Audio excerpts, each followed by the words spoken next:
Hello everyone, welcome to English Shorthand classes. Exercise 103. Get ready for the dictation.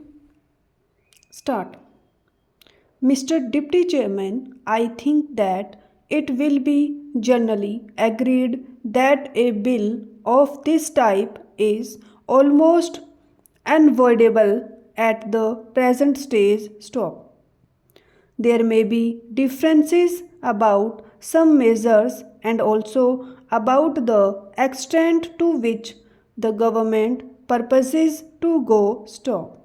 That some fiscal control would be necessary at this stage when we are having development programs on a very large scale, a good part of which would be financed through deficit financing will, I hope, be uncontested. Stop. I think the fact that in the second 5 year plan, the greatest emphasis has been placed on heavy industries, especially on the production of certain types of capital goods, lends further force to an argument of this type. Stop. I am aware that the second 5 year plan has also provided that there will be an expansion in consumption, but I have no doubt that the greater emphasis on capital goods will result in at least a temporary shortage in consumer goods, and this may lead to further inflationary pressures. Stop. To a certain extent, such pressures have already been felt. Stop. The recent rise in prices is a kind of warning of the kind of situation that may develop unless we are careful from the very beginning. Stop. Therefore, I would say that this measure of the government, in so far as I can understand it, has a twofold aim. On the one hand, to increase the capacity of the Reserve Bank for creating money by note issue, and on the other hand, to put restrictions on the creation of credit by private banks. Stop.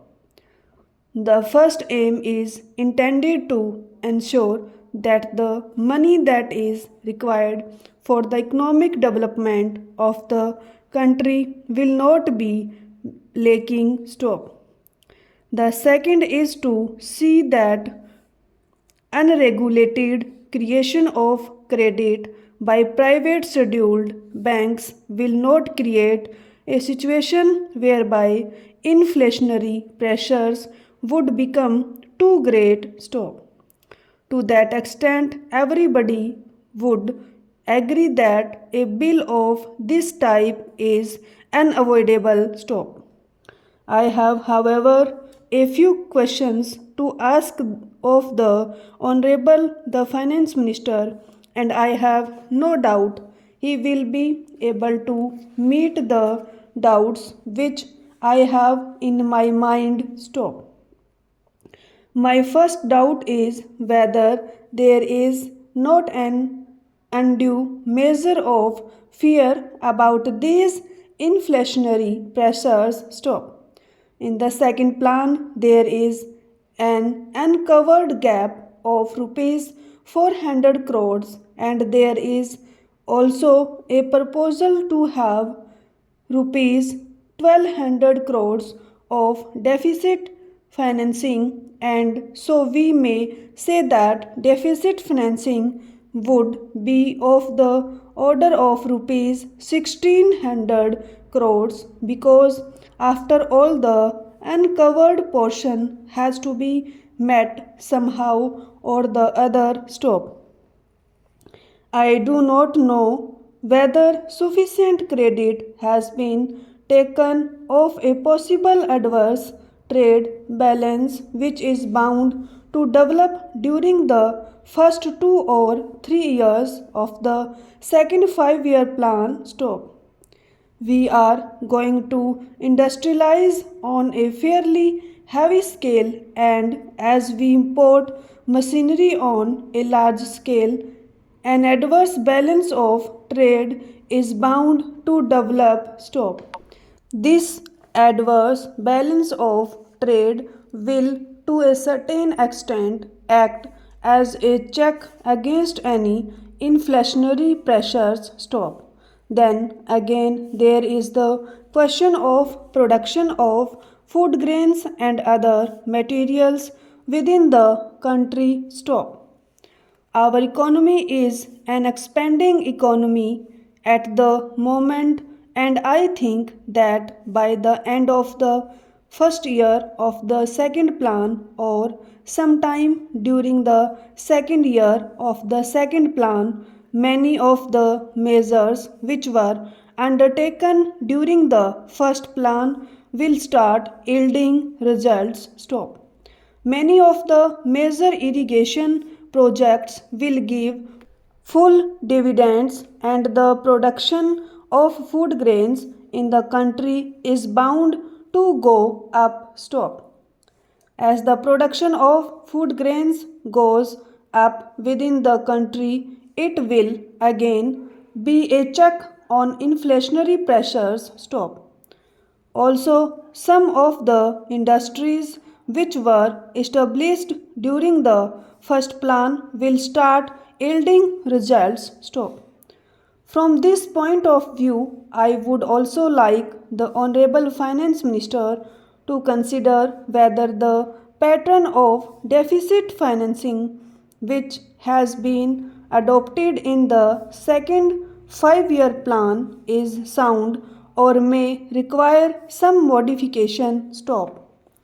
To my mind, it appears that the decision to put the maximum amount of deficit financing in the first year of the second 5 year plan is not appropriate. Stop. Perhaps it would be a wiser thing to put the maximum amount in the second year of the second 5 year plan, because by that time the factors which I have mentioned just now will have come into operation. Stop. There will be more production of food grains within the country. Stop. Some of the results of industrialization during the first 5 year plan will begin to be felt, and as there will be a larger volume of commodities of every type in the country, a large dose of deficit financing in the second year of the second 5 year plan may prove a more solitary measure than the decision to have the largest dose in the first year. Stop.